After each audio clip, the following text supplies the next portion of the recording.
Hi everyone. आज एक topic है फिजिकल केमिस्ट्री का। इसका नाम है थर्मोडायनामिक्स और इसका काफ़ी हद तक यूज़फुल है। हमारे बहुत सारे चैप्टर में इसका काफ़ी इस्तेमाल करते हैं और ये फिजिक्स में भी है, तो आप यहाँ से फिजिक्स में भी काफ़ी ज़्यादा इसका बेनिफिट्स ले सकते हैं। तो आइए देखते हैं थर्मोडायनामिक्स।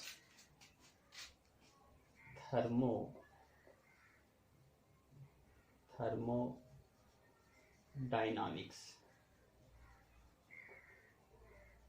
सिंपल सा बोल सकते हैं, कैसे डिफाइन करेंगे? बोल सकते इजी वे में इसको study of energy transfer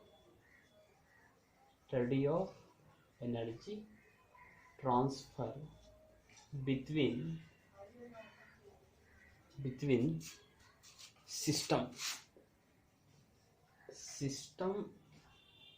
and surrounding। ठीक है, सिस्टम एंड सराउंडिंग। यहाँ में दो वर्ड मिले, एक है सिस्टम और दूसरा है सराउंडिंग। सिस्टम किसको बोलेंगे? एनीथिंग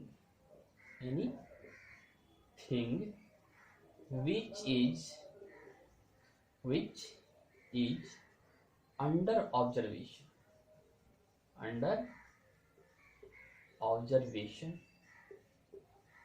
जिसको हम स्टडी कर रहे हैं, सो क्या बोलेंगे? सिस्टम। सराउंडिंग किसको बोलेंगे? Apart from system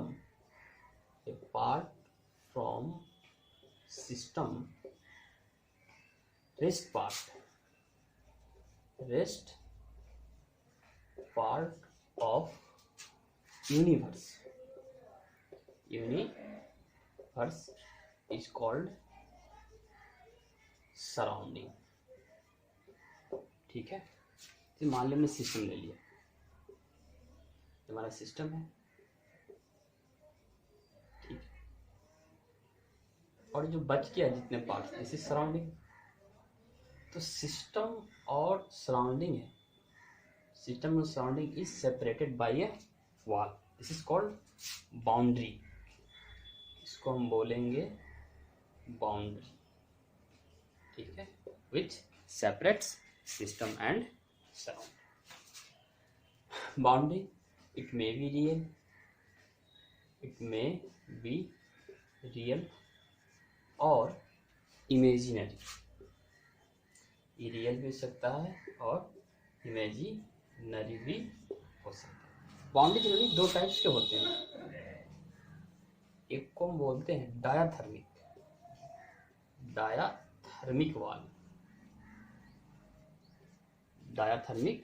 wall. ये क्या होता है? This is conductor of heat, this is conducting wall which allows transfer of heat. और एक होता है एडियाबेटिक वॉल।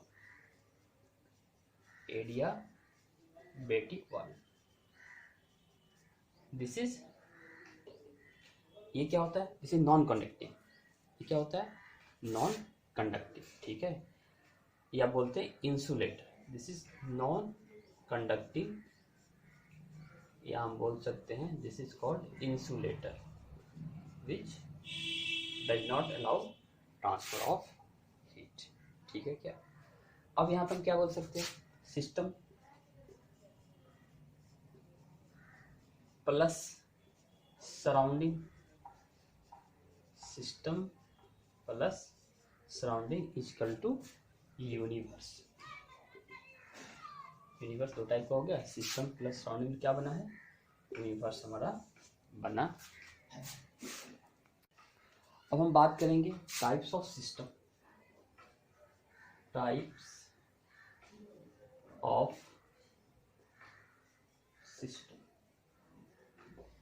सिस्टम जनरली तीन टाइप्स के होते हैं। पहला हमारा है ओपन सिस्टम, बोल सकते हैं ओपन सिस्टम। दूसरा हमारा है क्लोज सिस्टम और तीसरा हमारा है आइसोलेटेड। कैसे डिफाइन करेंगे? Which one is open, which one is closed and which one is isolated. इसके लिए हमारे पास दो फैक्टर है। पहला है एक है मास ट्रांसफर, मास ट्रांसफर, एक फैक्टर है मास ट्रांसफर, दूसरा हमारा है एनर्जी ट्रांसफर, एनर्जी ट्रांसफर, ठीक है। और इधर हम ले लेते हैं एग्जाम्पल।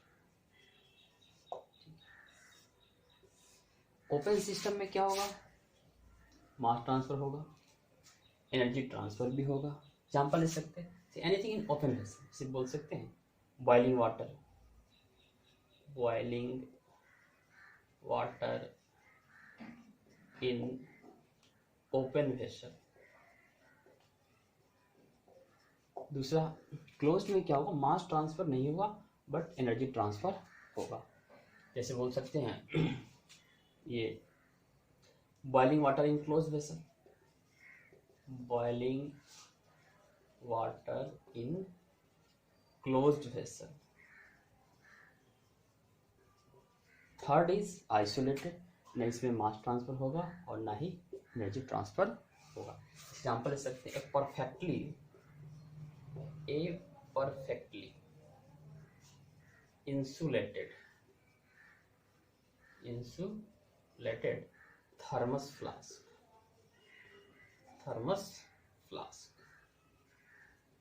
ठीक है। हालांकि हम थर्मस फ्लास्क में अगर परफेक्टली नहीं है तो हॉट वाटर रखेंगे तो कुछ देर के बाद क्या हो जाएगा, कोल्ड हो जाएगा, यानी सराउंडिंग के साथ उसका टेम्परेचर मैच कर जाएगा। और अगर कोल्ड रखेंगे तो हॉट हो जाएगा, यानी सराउंडिंग के साथ क्या होगा, टेम्परेचर इक्वल हो जाएगा।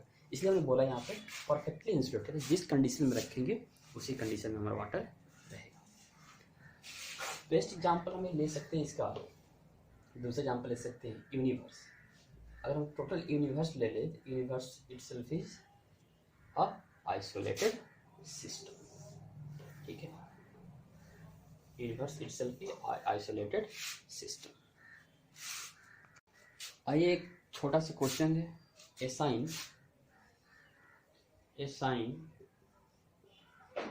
टाइप ऑफ सिस्टम,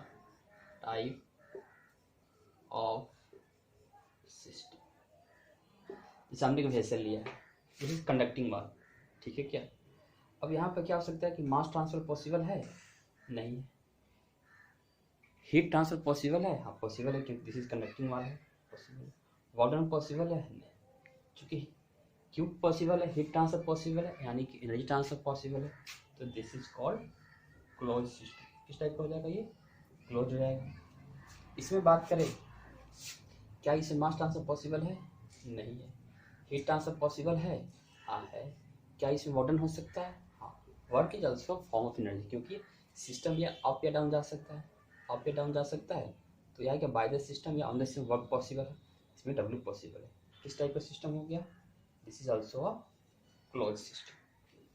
इसमें देखेंगे ये जो वाल है, दिस इज एडियाबेटिक वाल। किस टाइप का वाल है, एडियाबेटिक वाल है। इसमें हीट ट्रांसफर नहीं होगा, तो क्या मास ट्रांसफर पॉसिबल है, नहीं। हीट ट्रांसफर पॉसिबल है, नहीं। बट वर्क डन पॉसिबल है, हाँ पॉसिबल है। याद रखिए, आइसोलेटेड सिस्टम का मतलब होगा कि कोई एनर्जी ट्रांसफर नहीं होना चाहिए, बट यहाँ पर क्या है, work done by the system और ऑन द सिस्टम क्या है, पॉसिबल है, जो गैस रखा हुआ है उसके ऊपर। इसीलिए ये इसको हम लोग आइसोलेटेड नहीं बोल सकते, this is also close type, this is also close type system. और ये एग्जाम्पल है, यहाँ पे देखिए, इससे मास ट्रांसफर पॉसिबल है, नहीं है। क्यों पॉसिबल है, नहीं है, बिकॉज दिस इज एडियाबेटिक वाल। ये जो वाल है हमारा क्या है, एडियाबेटिक है। क्या इसमें वर्क डन पॉसिबल है, नहीं। This is rigid vessel. किस टाइप का वेसल हो गया, रिजिड वेसल, इसमें वर्क डन भी पॉसिबल नहीं है। तो इस सिस्टम को क्या बोलेंगे, isolated system. So do not confuse between closed and, if anyhow energy transfer is possible, then this is not a isolated system. एक छोटा सा टर्मिनोलॉजी जिसको बोलते हैं स्टेट ऑफ सिस्टम। किसी भी सिस्टम को, स्टेट को हम कैसे डिफाइन करेंगे, ठीक है, किस कंडीशन में। तो हम किसी भी सिस्टम को कैसे डिफाइन कर सकते हैं, by assigning some measurable quantity। जैसे some measurable quantities like pressure, volume, temperature etcetera.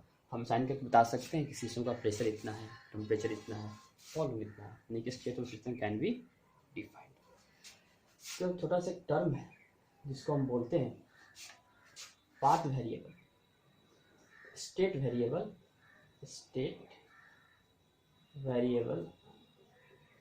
Versus path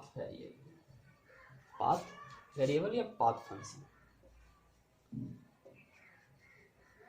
सवाल एक, स्टेट वेरिएबल किसको बोलेंगे और पाथ वेरिएबल किसको बोलेंगे। स्टेट वेरिएबल बोलते हैं which depends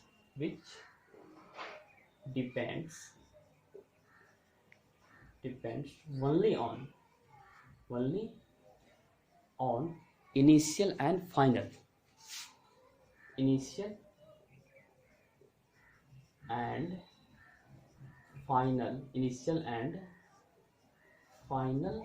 condition या initial and final state, initial final condition, not on path or process,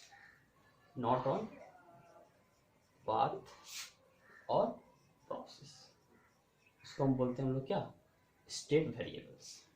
ठीक है, क्या इस एग्जांपल ले सकते हैं। हमारे एग्जाम्पल प्रेशर, वॉल्यूम, टेम्परेचर सभी क्या है, स्टेट वेरिएबल्स है। ये इनिशियल और फाइनल पर डिपेंड, किस प्रोसेस से हुआ इस पर डिपेंड नहीं करे। एक फेमस इक्वेशन भी हमारा PV = nRT, इसको हम बोलते हैं इक्वेशन ऑफ स्टेट, क्योंकि pressure state variable, volume state variable, moles constant है, R फिक्स्ड है और TV क्या है, स्टेट वेरिएबल है। इसलिए हम इसको यहाँ पर समझ सकते हैं। This is also called equation of state, because all variables used in these equations are state variables। और हमारा एग्जांपल ले सकते हैं इसमें, जैसे हमारा है इंटरनल एनर्जी E, और कहीं कहीं U से भी हम डिनोट करेंगे, इसको बोलेंगे इंटरनल एनर्जी, तो आगे हम देखेंगे इंटरनल एनर्जी। दूसरा है H को बोलते हैं हम एंथैल्पी।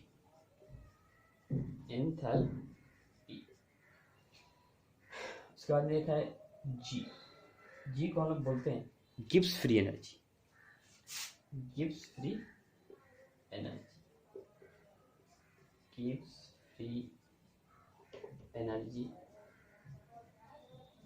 और एक है S जिसको हम बोलते हैं एंट्रोपी। ये सारे के सारे HEGS जो भी है, they all are thermodynamic properties, because absolute value can not be determined.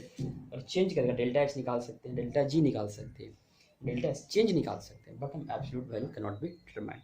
And we are studying thermodynamics, they all are thermodynamic variables, because change हम प्राप्त कर सकते हैं, but absolute value can not be determined. हम आगे देखेंगे इसके बारे में डिटेल्स में क्या होता है। These are all the examples of state variables। इसके बाद में बोलते हैं पाथ। ये क्या, depends on path of the process, path of the system, depends on path और प्रोसेस, डिपेंड्स ऑन पाथ और प्रोसेस ऑफ द सिस्टम। ठीक है, किससे हुआ उस पर डिपेंड करेगा, ना कि ये इनिशियल और फाइनल कंडीशन में, ये पाथ पर डिपेंड करेगा, प्रोसेस पर डिपेंड करेगा। इसकी एग्जांपल हम देख सकते हैं, हीट, क्यू से नोट करेंगे हम, हीट किस कंडीशन में उस पर डिपेंड करेगा। दूसरा वर्क W से इंडिकेट करेंगे। और हमारा तीसरा इंपॉर्टेंट है heat capacity,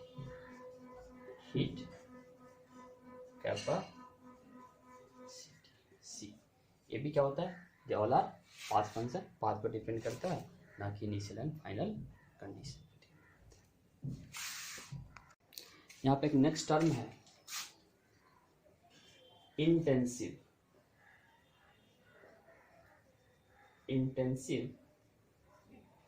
and extensive. Intensive versus extensive property. Intensive property किसको बोलेंगे और एक्सटेंसिव किसको बोलेंगे? सिंपली इंटेंसिव का मतलब सिंपली हम बोल सकते हैं इंटेंसिव मतलब इंडिपेंडेंट। इंडिपेंडेंट किससे? तो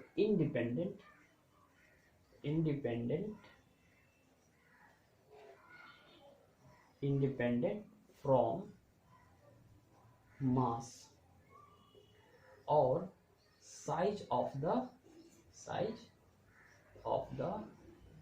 सिस्टम। हमें दोनों याद रखने की जरूरत नहीं, बस एक याद है। इंटेंसिव मतलब इंडिपेंडेंट फ्रॉम मास और size of the system. Extensive मतलब क्या हो जाएगा? विच डिपेंड्स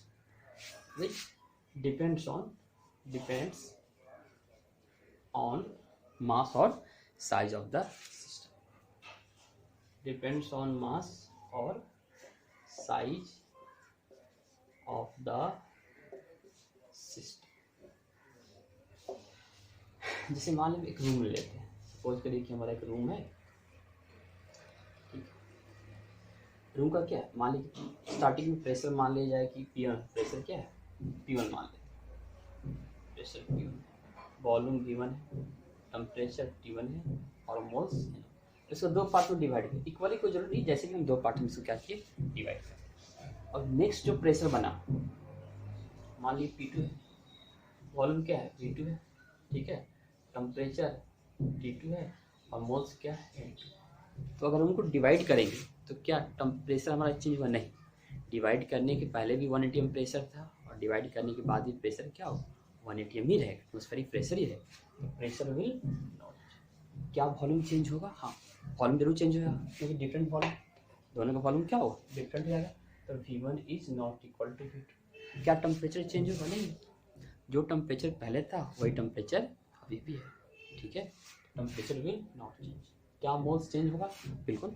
अगर हम डिवाइड कर देंगे तो स्पेस कम होगा, नंबर ऑफ एयर का वॉल्यूम कम हो जाएगा, मॉलिक्यूल्स कम हो जाएंगे, यानी कि मोल्स हमारा क्या होगा? चेंज हो जाएगा।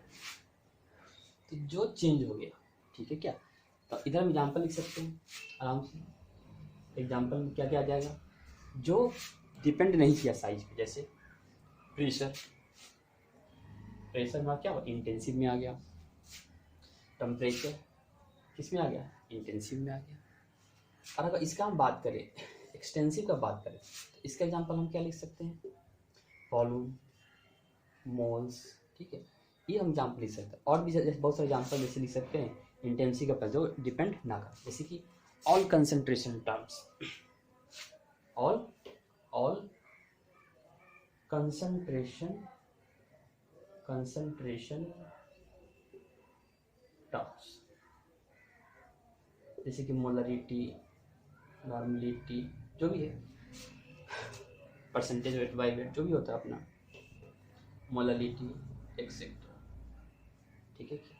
दूसरा मेल्टिंग पॉइंट, बॉइलिंग पॉइंट, क्या है? हम एक बूंद वाटर का मेल्टिंग पॉइंट ले या पूरा समंदर के मेल्टिंग पॉइंट या बॉइलिंग पॉइंट लेते हैं, क्या अंदर होगा? नहीं, सेम ही रहेगा। मेल्टिंग पॉइंट, बॉइलिंग पॉइंट, ये सारे किस में आएंगे? इंटेंसिव प्रॉपर्टी में। वॉल्यूम, मोल्स और भी एग्जाम्पल जैसे कि मास, जितने भी एनर्जी वाले टर्म हैं, जैसे कि H enthalpy, internal energy, Gibbs free energy, S, ये सारे के सारे किस में आते हैं? एक्सटेंसिव प्रॉपर्टी में आते हैं, HEGS। एक इम्पॉर्टेंट क्या है इसमें, नोट लिखते हैं, नोट, ठीक है। Intensity property not additive, they are, it is not additive, it is not additive in nature।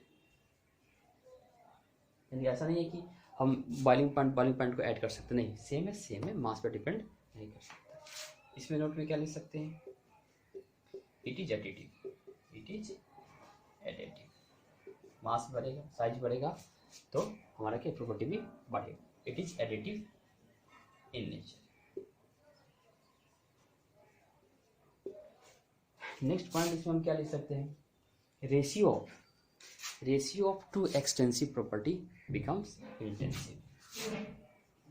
Ratio of two extensive becomes intensive. जैसे एग्जाम्पल ले लें, एग्जाम्पल ले सकते हैं डेंसिटी। डेंसिटी बराबर क्या होता है? डेंसिटी की बात करें, density is equal to mass by volume, mass upon volume. Mass क्या है? Mass is extensive property, volume is also extensive property, but density becomes intensive. Density क्या हो, कितना भी मास ले, वाटर का डेंसिटी कितना भी हम वाटर ले, क्या हो, डेंसिटी विल नॉट चेंज। तो density becomes intensive because this is the ratio two extensive. सिर्फ और भी बोल सकते हैं जैसे कि मोलारिटी। मोलारिटी मतलब क्या था? Moles upon volume, moles upon volume. Example में लिखे भी, मोल्स क्या है? एक्सटेंसिव, वॉल्यूम क्या है? Extensive, and molarity becomes intensive. तो इस तरीके से हम एक्सटेंसिव और इंटेंसिव में क्या कर सकते हैं? डिफ्रेंशिएट कर सकते हैं, समझ सकते हैं। ठीक है, नेक्स्ट हमारा एक छोटा सा पॉइंट है जिसको हम बोलते हैं thermodynamic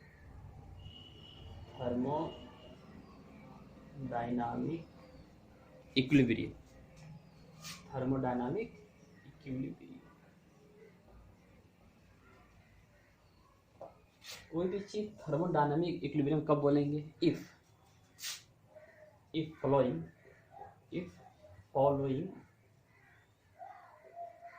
three equilibrium exist simultaneously,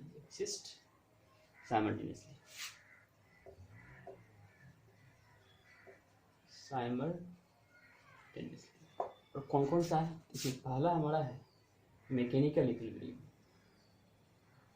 mechanical equilibrium मतलब क्या होता है? Net force zero. ठीक है ना, तो यहाँ केमिस्ट्री पढ़ रहे थे, इसको बोले थे कि कोई प्रेशर ग्रेडियंट नहीं हो, नो प्रेशर ग्रेडियंट। अब बोलेंगे पी सिस्टम बराबर पी सराउंडिंग, दोनों का प्रेशर सेम है। सिंपल बोल सकते हैं पी सिस्टम बराबर पी सराउंडिंग, या बोल सकते हैं नो प्रेशर ग्रेडियंट। दूसरा हमारा है केमिकल इक्विलिब्रियम।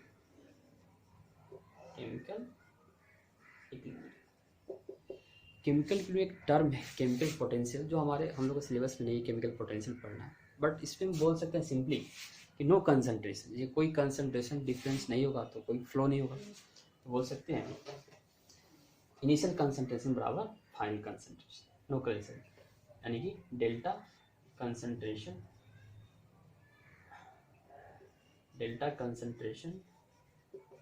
बराबर कोई कंसंट्रेशन नहीं। तीसरा हमारा है, इसे इंपॉर्टेंट हमारा थर्मल इक्विलिब्रियम। थर्मल इक्विलिब्रियम में क्या होगा? There is no temperature gradient, कोई टेम्परेचर डिफरेंस नहीं होगा। टेम्परेचर डिफरेंस नहीं होगा तो हीट फ्लो नहीं, यानी कि टी सिस्टम बराबर T surround, that is delta T क्या होगा? बराबर।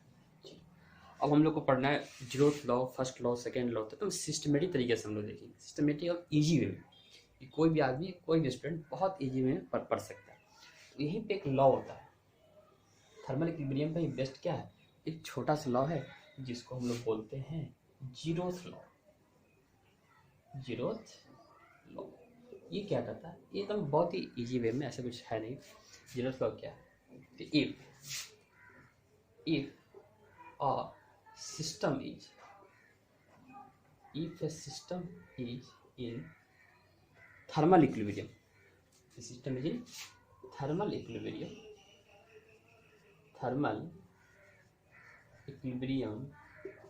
with another two systems,